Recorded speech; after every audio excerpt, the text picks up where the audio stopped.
कबीर के पदों को हम देख रहे थे। कबीर के पदों में उसी क्रम में आगे हम आज देखते हैं कि कबीर उसी बात को, अध्यात्म को, हठ योग को अपने इस पद के माध्यम से अभिव्यक्त करता है और कहता है कि जो ऐसा तत्व है जिसके ज्ञान की बात है वो हर कोई व्यक्ति नहीं समझ सकता है, जो साधक होता है वही समझ सकता है। उन साधकों को संबोधित करते हुए कहते हैं, अवधु ज्ञान लहरी करी मांडी रे, सबद अतीत अनाद राता, इही विधि तृष्णा शांडी रे, बन के ससे समंद घर किया, मछा बसे पहाड़ी, शूद्र पीवे ब्राह्मण मतवाला, फलू लाग बिन बाड़ी, शांड बोणे कोली में बैठी, मैं खूंटा मैं गाड़ी, ताणे बाणे पड़ी अनवासी, सूत कहे बोणी गाड़ी, कहे कबीर सुनो रे संतों, अगम ज्ञान पद माही, गुरु प्रसादी सुई के नाके, हस्ती आवे जाहे। यहाँ पर कबीर कहते हैं कि यदि गुरु की कृपा हो जाए, उनका चमत्कार हो जाए, उनके द्वारा जो ज्ञान मिल जाए, तो ऐसा रहस्य है कि एक सुई की जो एक छेद होता है उसमें से हाथी भी निकल सकता है, उसके हाथी का भी आना जाना हो सकता है। ऐसा अध्यात्म में संभव है, रहस्यवाद में संभव है। ऐसी गूढ़ बात यहाँ पर रहस्य की बात कबीर कहते हैं इस पद में, और कहते हैं, हे साधक, कि आज हे साधु संतों, एक साधक ने आज यहाँ पर ज्ञान की लहरी मांडी है, रचाई है, ज्ञान की यहाँ पर ज्ञान की रचना करी है, ज्ञान मांड कर बैठा है, वो ज्ञान बांटने बैठा है।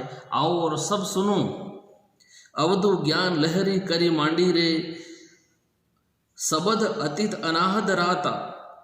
ऐसे शब्द जो व्यक्ति को गूढ़ ज्ञान देने वाले, उसका एहसास वो कर रहा है, और उसी के उस ज्ञान के माध्यम से, उस साधना के माध्यम से ही उसने इस संसार की जो तृष्णा है उस पर काबू पाया है।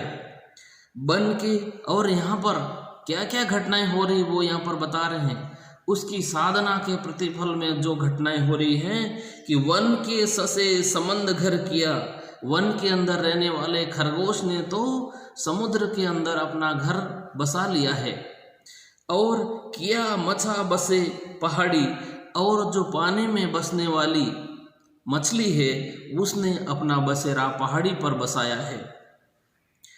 शूद्र पीवे ब्राह्मण मतवाला, यहाँ पर शूद्र ऐसा मादक पदार्थ पीता है और उसका असर ब्राह्मण पर हो रहा है, ब्राह्मण मतवाला होके घूम रहा है। फल लाग बिन बाड़ी, बिना बगीचे के फल लग रहे हैं। साड़ बोने कोली में बैठो, और जो जुलाहा है वह अपने खड्डे में बैठ करके अपने उस धागे को वह बुन रहा है। मैं खूंटा मैं गाड़ी, और यहाँ पर खूंटा जो गाड़ करके जिस पे धागा बांधा जाता है वह भी उल्टा लग रहा है कि खूंटे पे खूंटा जमीन में गाड़ा है या जमीन खूंटे पर गाड़ी है, ऐसा आभास हो रहा है। पूरा का पूरा वातावरण ऐसा है कि जन या लोक मान्यता के विपरीत प्रतीत हो रहा है, और ये चीज़ें वो जुलाहा भी नहीं समझ पा रहा है। ताने बाणे पड़ी अनवासे, जो ताना बाना धागे का है, उस धागे में ताना बाना ठीक से नहीं हो करके उसमें गांठें पड़ी हुई प्रतीत हो रही है। और जैसे सूत उस जुलाह से बोलता है कि सूत कहे बोनी गाड़ी, जुलाहा को आदेश देता है जैसे सूत कि तुम मुझे गाढ़ा बुनो, इस तरह से गाढ़ा बुनने के लिए कहा जाता है। कबीर कहते हैं कि कहे कबीर सुनो रे संतों, अगम ज्ञान पद माहे। अगम ज्ञान, जिस ज्ञान तक कोई व्यक्ति नहीं पहुंच सकता, जिसको कोई नहीं जान सकता है, ऐसा ज्ञान इसी पद में है। तुम सब इस पर चिंतन मनन करो, विचार करो, उस तत्व को जानो जो अज्ञात है, उस तत्व का ज्ञान इसी पद में है कि किस तरह से हम उस अनाहत और हठ योग साधना की जो चीज़ें हैं उनको महसूस कर सकते हैं। जो लोग या सामान्य जन इनसे परिचित नहीं हैं, उनको जैसे उल्टा ही लग रहा है या विरोधाभासी लग रहा है, यह अध्यात्म की वस्तु है कि तुम संतों विचार करो, मनन करो। इसी पद में सारा जो जिस तक कोई व्यक्ति नहीं जा सकता ऐसा अगम ज्ञान इस पद में है।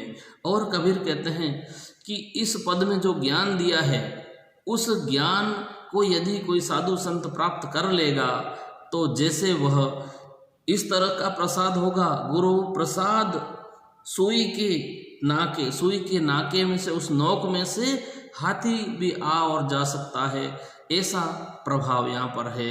ऐसे प्रभाव को समझने की जरूरत है। इसलिए संतों का इस पद को समझने के लिए कबीर का आह्वान है।